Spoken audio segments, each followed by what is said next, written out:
beginning of the end of Jap possession of the rich Dutch East Indies started April 30th with the Allied invasion of Tarakan off Borneo's northeast coast.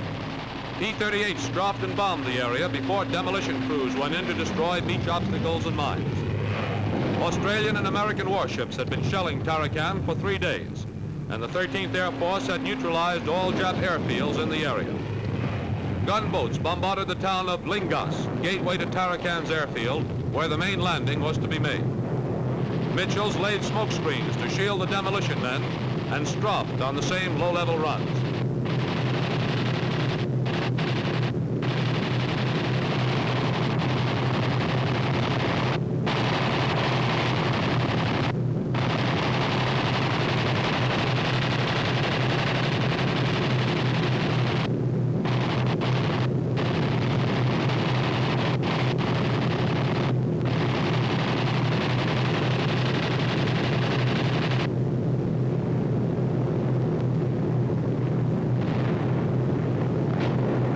Protected by the smoke screen, the demo crews moved in.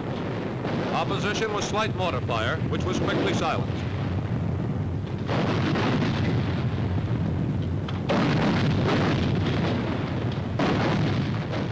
By evening, the stage was set for D-Day.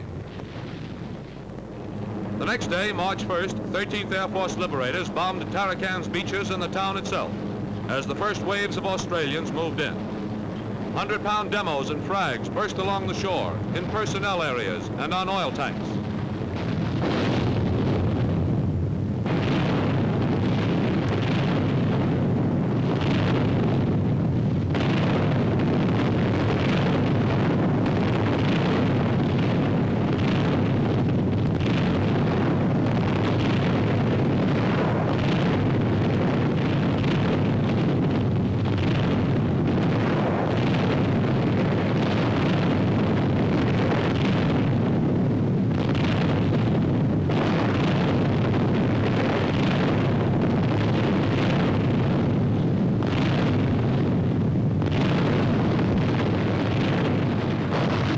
As the 24s pounded the island, the greatly augmented D-Day fleet moved in close.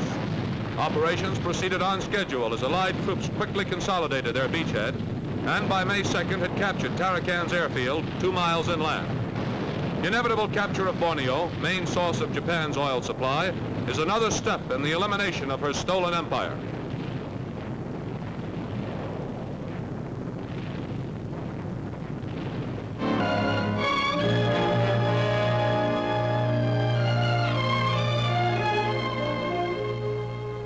German cities destroyed by bombs show the overwhelming might of Allied air power.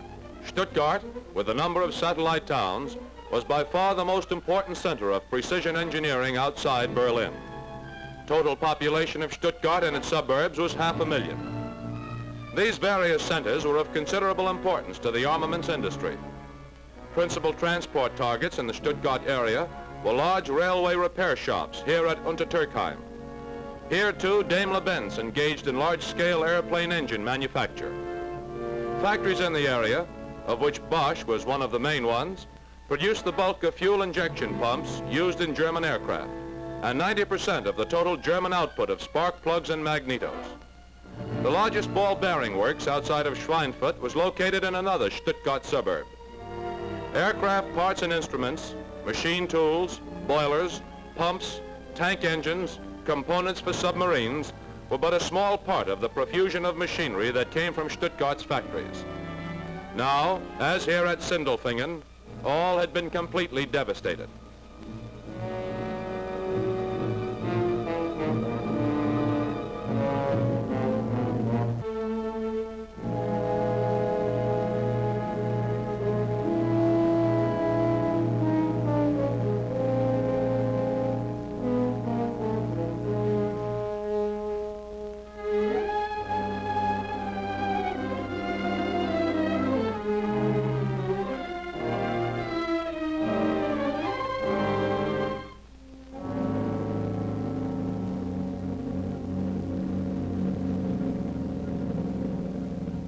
Another city bombed into oblivion was Karlsruhe, railway center on the main line from Western Germany to Italy via Switzerland. It is on this route that the bulk of coal supplies from the Ruhr to Italy was transported. Karlsruhe, with a population of 200,000, also had extensive waterway traffic, connected with the Rhine by the Stitch Canal.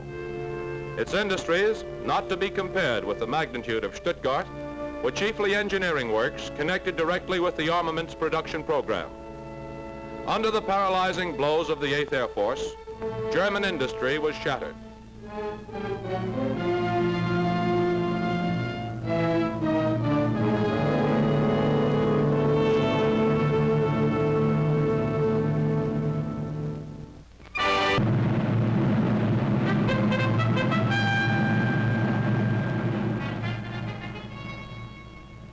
Rubble blankets the 340-square-mile Nazi capital, world's third largest city.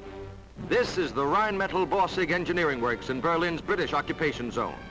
This plant covered 25 city blocks, employed 70,000 people, produced mines, bombs, heavy guns, and Tiger tanks.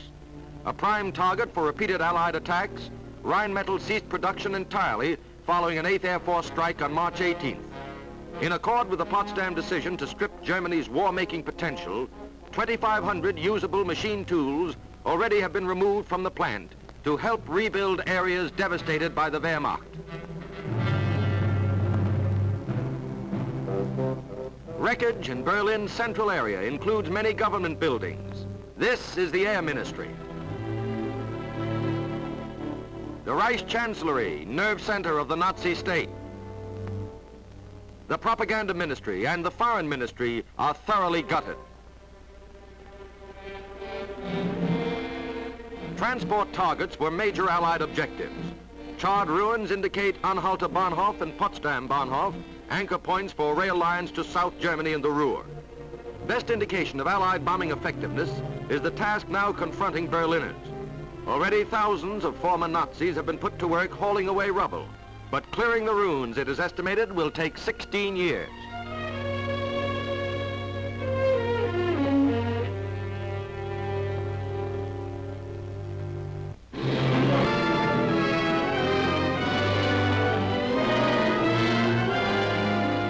With oil-rich East Borneo already marked for invasion, 13th Air Force bombers struck to neutralize Jap defenses in the Balikpapan port area, site of the proposed landings. On June 22nd, as the pre-invasion air assault entered its 10th consecutive day, Palawan-based B-25s operated over eastern Borneo to bomb and strafe personnel areas in the planned battle sector.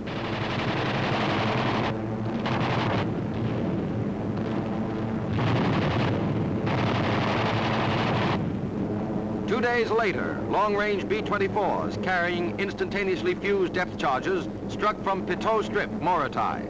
Their mission? To demolish underwater mines and beach obstacles which might impede assault troops already en route to the invasion area. Results were excellent.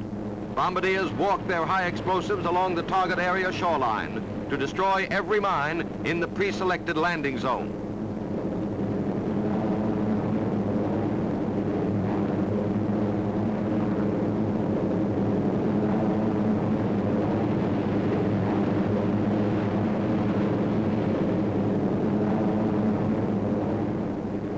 Meanwhile, Jungle Air Force mediums continued to smash at dispersal areas back of the beaches.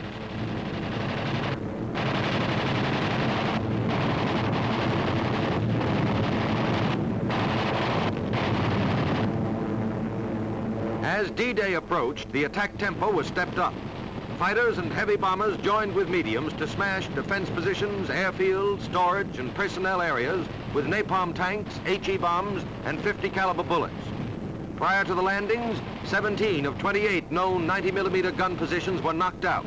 Dual-purpose coastal guns rendered ineffective, and the Jap airfields at nearby Mangar and Sepinggang were wrecked.